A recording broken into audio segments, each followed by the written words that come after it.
ચુડા આરોગ્ય કેન્દ્ર પાસે છેલ્લા ઘણા સમયથી ગોકળ ગતિએ રસ્તાનું કામ ચાલી રહ્યું છે, જેને લઈને આ દર્દીઓને પારાવાર મુશ્કેલીનો સામનો કરવાનો વારો આવે છે। દ્રશ્યો પણ સામે આવ્યા છે। દ્રશ્યોમાં આપ જોઈ રહ્યા છો તો સુરેન્દ્રનગર જિલ્લાની સૌથી મોટી ગ્રામ પંચાયત ચુડાના દ્રશ્યો સામે આવ્યા છે। ચુડા ગ્રામ્ય તેમજ ચુડા શહેરી વિસ્તારમાં લોકો દુર્ગંધયુક્ત ગંદા પાણીમાંથી પસાર થવા માટે મજબૂર બન્યા છે। ત્યારે આજે 50 દિવ્યાંગ ચંદ્રિકાબેન લકુમને બ્લડ પ્રેશરની તકલીફ થતા 65 વર્ષીય પિતા હરજીભાઈ 200 મીટર સુધી દુર્ગંધયુક્ત ગંદા પાણીમાંથી પસાર થઈને ટ્રાઇસિકલ ખસેડીને દિવ્યાંગ પુત્રીને લઈને પ્રાથમિક સારવાર લેવા માટે મજબૂર બન્યા છે। ચુડા આરોગ્ય કેન્દ્ર ખાતે તેઓ પહોંચી રહ્યા છે। હવે જોવાનું એ રહ્યું કે ચુડા તેમજ આજુબાજુના ગ્રામ્ય વિસ્તારના લોકો ક્યારે આ પારાવાર મુશ્કેલીઓમાંથી મુક્ત થાય, એક મોટો પ્રશ્ન ઉદ્ભવી રહ્યો છે।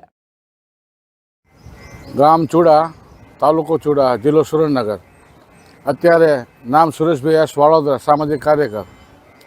જે સરકારી દવાખાના પાસે ભૂગર્ભ ગટરનું પાણી અને જે વાસમાવાળાની જે વાત છે, ભૂગર્ભ ગટરનું પાણી સરકારી દવાખાનામાં પેશન્ટ 2-3 જણા પડી ગયા અને ડીડીઓ સાહેબને ફોન કરવા છતાંય કોઈ તાત્કાલિક કોઈ નિર્ણય કરવા માટે કોઈ કામદારોને કે સભ્ય સરપંચને સૂચના આપવાની સૂચના કરી તો એ જે સરપંચ કે ડીડીઓ સાહેબ હાજરમાં રહેતા નથી।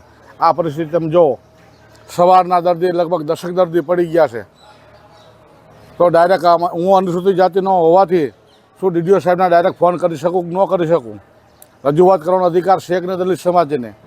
10 ફોન કર્યા ત્યારે એક ફોન ઉપાડ્યો અને ફોન કાપી નાખ્યો તરત, કેમ કે દવાખાના પાસે મરીજો દવાખાનામાં બધા દર્દી આવે છે અને આજ કેમ્પ છે એનએસસી ઓપરેશનના કેમ્પ હોય, દર્દીના કેવી રીતે બહાર કાઢો, 108 પહોંચતી નથી। તો તાત્કાલિક સરકારશ્રીને મારી એક વિનંતી છે કે તાત્કાલિક આ પાણીનો નિકાલ લાવવા માટે અને તાત્કાલિક જે કામ પડતર છે એ તાત્કાલિક કામ ચાલુ કરવા વિનંતી।